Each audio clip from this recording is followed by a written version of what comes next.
de vaccins, soit le vaccin à virus vivant atténué et vaccin tué. On y reviendra. Les deux formes classiques de vaccins ne sont hélas pas efficaces contre tous les micro-organismes qui peuvent se développer dans notre corps et présentent parfois des risques. Alors, je me pose la question suivante. Puisque on me dit que, d'une part, la maladie, d'après ce que je lis dans certains comptes rendus de médecins, a, semble-t-il, disparu de notre pays, la poliomyélite je parle, ainsi que dans d'autres pays européens, pourquoi alors faire courir plus de risques en vaccinant les enfants plutôt qu'en ne les vaccinant pas? Voilà, bonne question. Je crois qu'on va répondre. Peut-être le docteur Snacken et puis Lise Thiry. Oui. Effectivement, vous avez tout à fait raison. Il ne faut pas que le risque d'administrer un vaccin soit supérieur au risque qu'aurait la maladie. Ça me paraît tout à fait logique. Et c'est un raisonnement qu'on doit tenir 30 ans après avoir éradiqué la polio. Et c'est ce que nous sommes en train de faire. Et je vous signale quand même que le ministère de la Santé n'a pas attendu cette émission pour mettre en place une commission chargée d'évaluer ce problème, de voir quelles sont les meilleures alternatives possibles, de voir ce qui se fait ailleurs pour essayer de réduire ce risque à presque zéro, encore plus bas que... Oui. Les chiffres que vous avanciez n'étaient pas tout à fait corrects. À ma connaissance, ils sont de 1 sur 700 000 pour la première dose. 700, on va pas chipoter, oui. Mais ça fait à peu près un cas de polio vaccinal paralytique tous les 5-6 ans en Belgique. OK? Ça, c'est le risque que l'on prend. Et c'est le prix à payer actuellement pour ne plus avoir de cas de polio vaccinal. Lise Thiry, je vous pose une question très claire. Si on ne vaccinait plus les enfants avec ce vaccin, est-ce que la polio reviendrait assez vite? L'exemple est clair. Il y a eu des démonstrations aux Pays-Bas où là, on pratique de façon assez généralisée le vaccin tué. Et malgré cela, il y a eu des sectes qui refusent toute vaccination. Oui. Et quand ces gens envoient leurs enfants tous ensemble dans une même école, on commence évidemment à augmenter fort les risques. Et il y a eu des poches de polio. Même cette polio a été transférée près de Philadelphie parce que ces gens avaient des parents là-bas. Et la réaction, aussi bien aux Pays-Bas et plus tard en Finlande, a été immédiatement de faire une grosse dose de vaccin oral. Donc moi je pense qu'il y a une espèce de dynamique qu'il faut avoir, être extrêmement souple. Je suis tout à fait d'accord pour dire que la participation des gens, le dialogue est beaucoup un meilleur moyen que la loi fixe. Mais je crois qu'il devrait y avoir dans les lois, toutes les lois qui concernent la santé, ça sera vrai pour la bioéthique, une espèce de dynamique qui fait que l'on remette les choses en question. Et pour le moment, ça change très très fort parce qu'on fait beaucoup de progrès dans beaucoup d'autres vaccins. Oui, docteur Murau, est-ce que vous êtes d'accord? Si on ne vaccinait plus, il y aura un retour de la polio?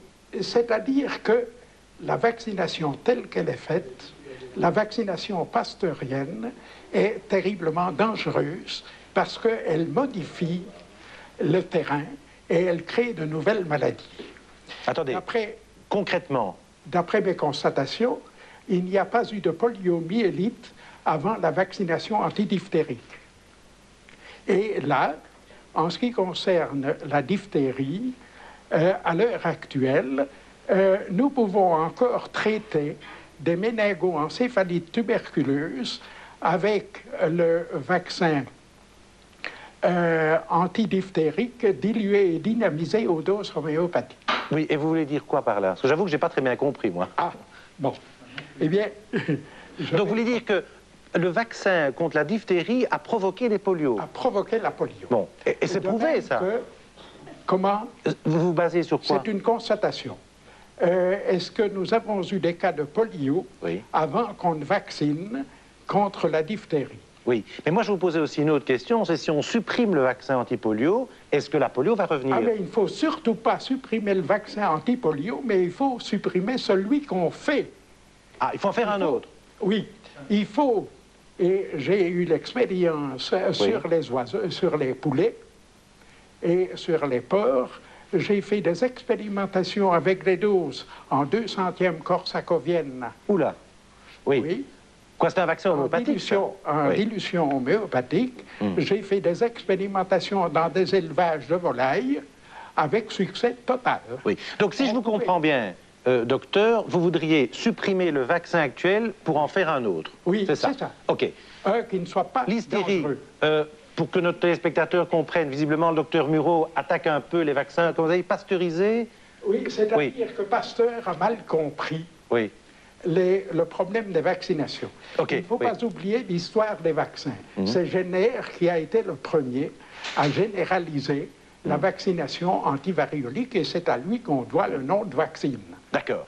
Donc, Lise Thiry, parce que c'est un problème très concret, est-ce qu'il faut changer le vaccin Mais je pense qu'effectivement, tous les vaccins sont perfectibles et que là, on doit soutenir la recherche dans ce domaine, c'est tout à fait certain.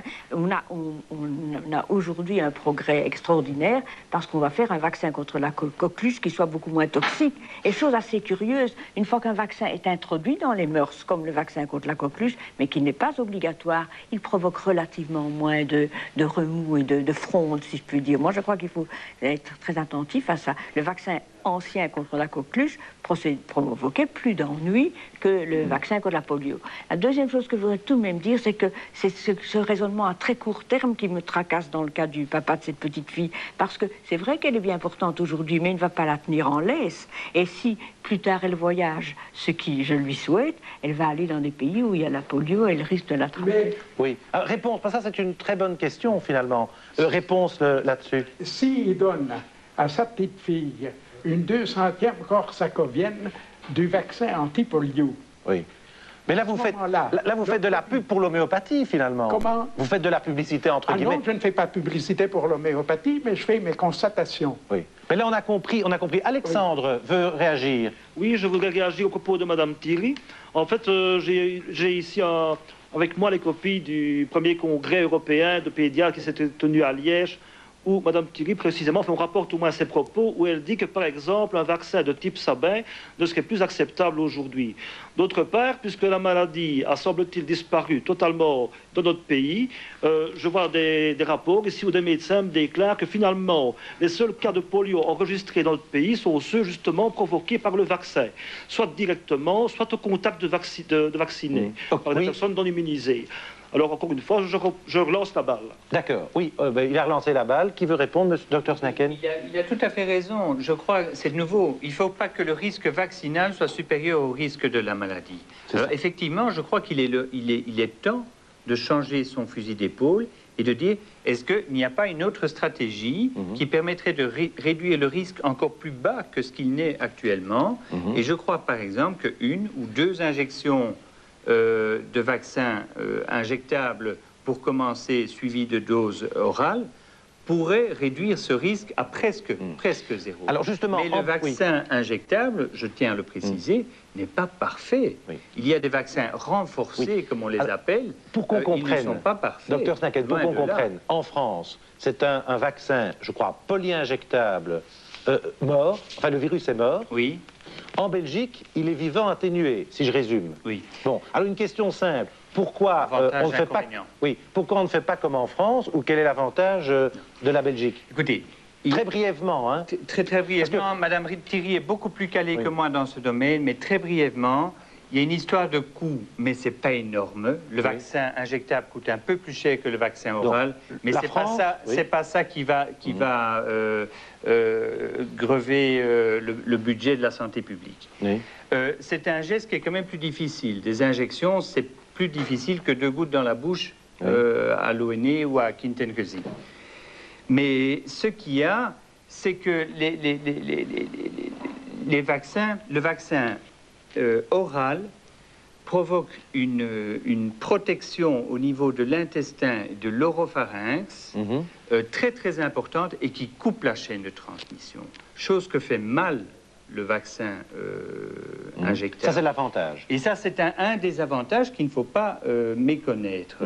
Il coupe la chaîne de transmission. C'est très utile dans les pays en voie de développement, mais ça pourrait l'être dans les pays où la polio pourrait revenir. Alors, si je vous comprends bien, notre vaccin belge, donc que l'on donne dans la bouche, quoi, hein, qu'on donne dans la bouche au 3e mois, je crois, de la vie. 3-5 mois. Et finalement, il vaccine un peu l'entourage aussi. Ah oui. C'est un des avantages, et c'est un avantage aussi dans un pays où la couverture vaccinale n'est pas bonne. Oui, ce qui n'est pas le cas en Belgique. Ce qui n'est pas le cas en Belgique. Éventuellement, quelqu'un qui serait un peu faible, oui. Il vaccine son enfant, il pourrait attraper la polio. Oui. Absolument. Est-ce que ça... Et d'ailleurs, c'est une contre-indication de la vaccination orale. Par exemple, si dans l'entourage, il y a un immunodéficient, on donnera une vaccination injectable. Alors, Monsieur Dubois, une question immédiate qui